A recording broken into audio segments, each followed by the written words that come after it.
ఈ వర్గీకరణకు వ్యతిరేకంగా చేసేటటువంటి కార్యక్రమంలో భాగంగా ఈ ఉమ్మడి ప్రకాశం జిల్లాలో రిజర్వ్డ్ నియోజకవర్గం అయినటువంటి సంతనూతలపాడు నియోజకవర్గం. ఈ సంతనూతలపాడు నియోజకవర్గంలో ఒక మండలమైనటువంటి చేమకుర్తి మండలంలో ఫిబ్రవరి 15వ తేదీన మాల మహానాడు ఆధ్వర్యంలో ఇక్కడ మాల కళాకారుల మహాజాతర కార్యక్రమాన్ని నిర్వహించడం జరిగింది. ఈ కార్యక్రమాన్ని మన్యశ్రీ గౌరవనీయులు మల్లెల వెంకటరావు గారు, మాల మహాసభ వ్యవస్థాపక అధ్యక్షులు, మాల మహాసభ జాతీయ అధ్యక్షులు, అలాగే చప్పిడి వెంగళరావు గారు, దళిత సంఘాల ఐక్యవేదిక జాతీయ అధ్యక్షులు, వీరు ఈ మన మాల జాతిలో ఉన్నటువంటి అన్ని వర్గాలని, అన్ని ఉపకులాలను కలుపుకొని రేపు ఫిబ్రవరి 15వ తేదీన వర్గీకరణకు వ్యతిరేకంగా జరిగేటటువంటి కార్యక్రమాల్లో మన మాలల యొక్క కళలు, వాటిని గురించి సంస్కృతి సాంప్రదాయాలను గురించి కళాకారులు ప్రదర్శన జరపాలని చెప్పి కార్యక్రమాన్ని పెట్టడం జరిగింది. ఇక్కడ జరిపేటటువంటి కార్యక్రమంలో ప్రాంగణంలో వాస్తవంగా మీ అందరికీ తెలుసు, ఈ దేశంలో మరి సత్యహరిశ్చంద్ర పౌరాణిక నాటకం అంటే అందరికీ బండారు రామారావు గారు గుర్తొస్తారు. ఆ తర్వాత బండారు రామారావు మరి మరణించిన తర్వాత ఈ సత్యహరిశ్చంద్రలో మీరందరూ గమనించాలా, దేవి కష్టములు ఎట్లుండునో పుణ్యక్షేత్రమైన వారణాసిని దర్శించింది అని అన్న వెంటనే మనకు గుర్తొచ్చేటటువంటి మాట, గుర్తొచ్చేటటువంటి వ్యక్తి చేమకుర్తి నాగేశ్వరరావు గారు. ఈ చేమకుర్తి నాగేశ్వరరావు గారు బండారు రామారావు గారి ఇద్దరి పేర్ల మీద ప్రాంగణంతో ఇక్కడ మాల కళల మహాప్రదర్శన కార్యక్రమాన్ని చేపట్టడం జరిగింది.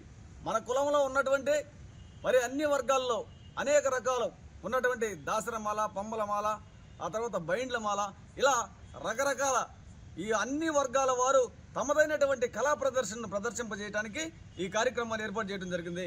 కాబట్టి ఈ కార్యక్రమానికి ఈ రాష్ట్రంలో నలుమూలలు ఉన్నటువంటి మన మాల వర్గానికి చెందినటువంటి ప్రతి ఒక్కరూ, ఉపకులాల్లో ఉన్నటువంటి అందరూ పాల్గొని జయప్రదం చేయాలని ఆంధ్రప్రదేశ్ రాష్ట్ర మాల మహానాడు తరఫున మరి పిలుపునివ్వడం జరిగింది. అయితే ఇక్కడ తెలంగాణ రాష్ట్రంలో మందకృష్ణ దుందూకుడుగా ఇప్పుడు మాలలపైన విషప్రసారాలు, దుష్ప్రసారాలు, లేనిపోయినటువంటి అపనిందలతోటి మరి అపవాదులతోటి రెచ్చిపోతున్నాడు. ఈయనకి నిద్రలేసిన కానించి మళ్ళా నిద్రపోయిన దాకా మాలలపై ఉరుసుకుపట్టడం, సభలో సమావేశాలు ఏర్పాటు చేసి అన్ని వర్గాలని, రోజుకు ఒక వర్గాన్ని, ఇతని దగ్గర కావాల్సినంత డబ్బు ఉంది, చిన్న మీడియా సమావేశాన్ని ఏర్పాటు చేయడానికి 2,000, 3,000 లేదా 5,000 రూపాయల డబ్బులు అవుతాయి.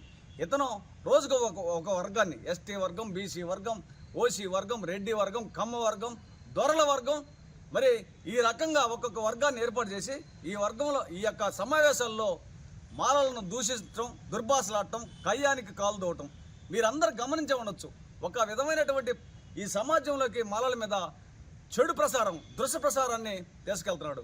దీన్ని ఖచ్చితంగా తిప్పికొట్టాలి. ఎందుకంటే ఇతను చేసేటటువంటి దుష్ప్రసారం ప్రజల్లోకి కొంత కాకపోయినా కొంత వెళ్ళిద్ది. మాలలు ఇంత దుర్మార్గులా, ఇంత దోషులా, ఈ విధంగా మాట్లాడుతున్నాడు ఈ మందకృష్ణ ఎన్కో బ్యాచి అని సమాజం అనుకుంటుంది. ఈ సమాజానికి కొంచెం కాకపోయినా కొంచెమైనా ఈ చెడిపోతుంది. కాబట్టి దీన్ని తిప్పికొట్టాలి.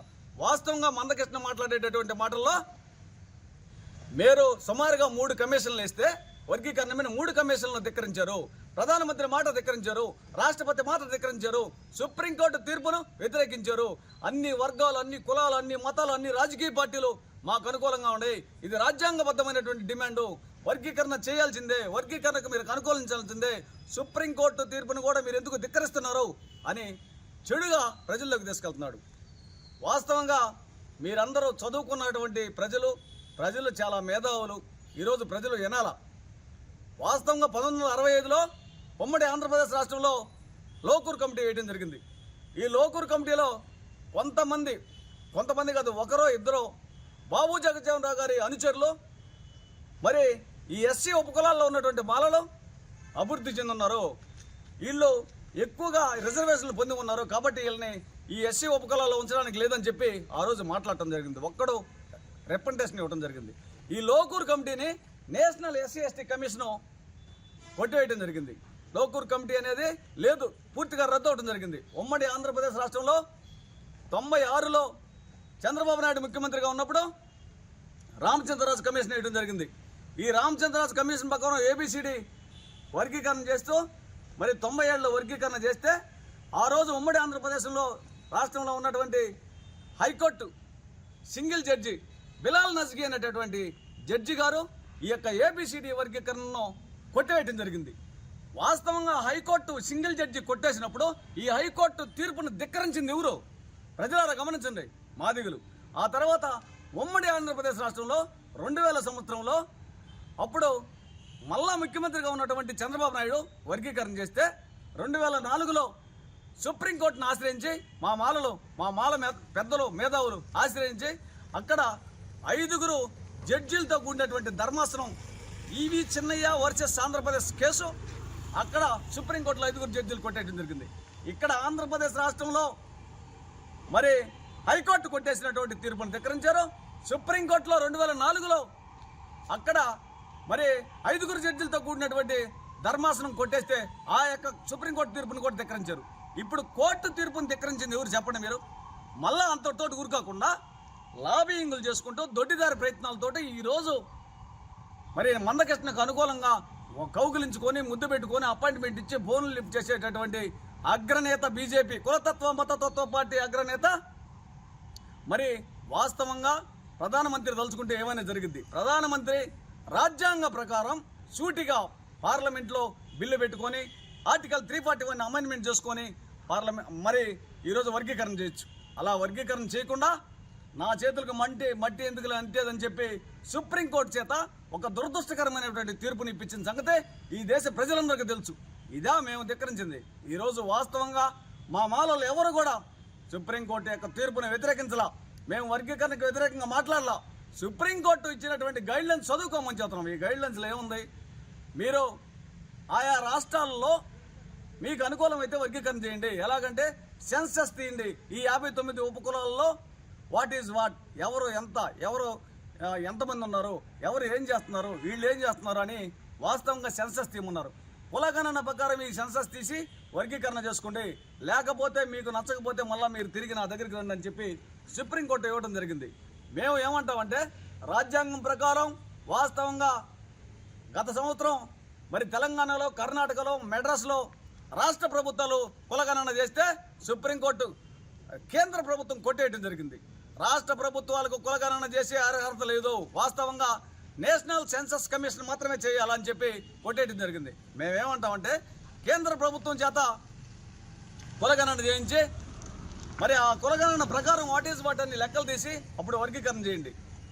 దురదృష్టకరమైనటువంటి వార్త ఏంటంటే ఈ మాలలు కానీ మాదిగలు కానీ 59 ఉపకులాలు ఎస్టీలు కూడా గమనించండి. క్రిమిలేయర్ ఏందా? ఈ క్రిమిలేయర్ని గురించి మానవత్వం కలిగినటువంటి వాడు ఎవడైనా మాట్లాడాలా? ఈయన ఎందుకింత స్వార్థంగా సులభంగా సొంత ప్రయోజనాల కోసం కొట్లాడుతున్నాడు? ఈ క్రిమిలేయర్ వస్తే వాస్తవంగా మన యొక్క రిజర్వేషన్లు తీసేటటువంటి తీర్పు ఎస్సీ ఎస్టీ బీసీ అందరికీ రిజర్వేషన్లకు ముప్పు కలుగుతుంది. ఇది గమనించుకోండి. మందకృష్ణ చేసేటటువంటి తీరును ఈ దేశ ప్రజలు, ఈ రాష్ట్ర ప్రజలందరూ గమనించాలా. మేము ఎవరిని ధిక్కరించాలా, మేము ఎవరిని వ్యతిరేకించాలా? అన్నింటినీ వ్యతిరేకిస్తుంది మాదిగ సోదరులే. మందకృష్ణ అన్నింటినీ వ్యతిరేకిస్తున్నాడు, దొడ్డిదారి ప్రయత్నాలు చేస్తున్నాడు. కాబట్టి ప్రజలు కొంత కాకపోయినా కొంతైనా మా మాటలు వినాలని ఈ యొక్క మందకృష్ణ తీరును మన 2 తెలుగు రాష్ట్రాల్లో ఉన్నటువంటి అందరూ అన్ని వర్గాల మాలలు కొద్దిగా చదువుకున్నటువంటి వారు, మాట్లాడగలిగినటువంటి వారు ప్రతి ఒక్కరూ తిప్పికొట్టాలని మరి ఈరోజు రెడ్లతోటి వర్గీకరణకు అనుకూలమైనటువంటి సమావేశం అని ఒకటి పెట్టాడు. నువ్వు రెడ్లతోటి పెట్టుకున్నా, కమ్మలతోటి పెట్టుకున్నా, దొరలతోటి పెట్టుకున్నా, ఎవరితోటి పెట్టుకున్నా రాజ్యాంగం అనేది ఉన్నంత కాలం, రాజ్యాంగం ఈ దేశంలో ఉన్నంత కాలం నీకు వర్గీకరణ జరగదు. వర్గీకరణ అసంభవం. రాజ్యాంగాన్ని మేము పరిరక్షించుకుంటాము, ఇదే మా సవాలు. రాజ్యాంగం పరిరక్షించుకున్నంత కాలం నీకు వర్గీకరణ జరిగే ప్రసక్తే లేదని ఆంధ్రప్రదేశ్ రాష్ట్ర మాల మహానాడు తరపున తెలియజేస్తున్నాను.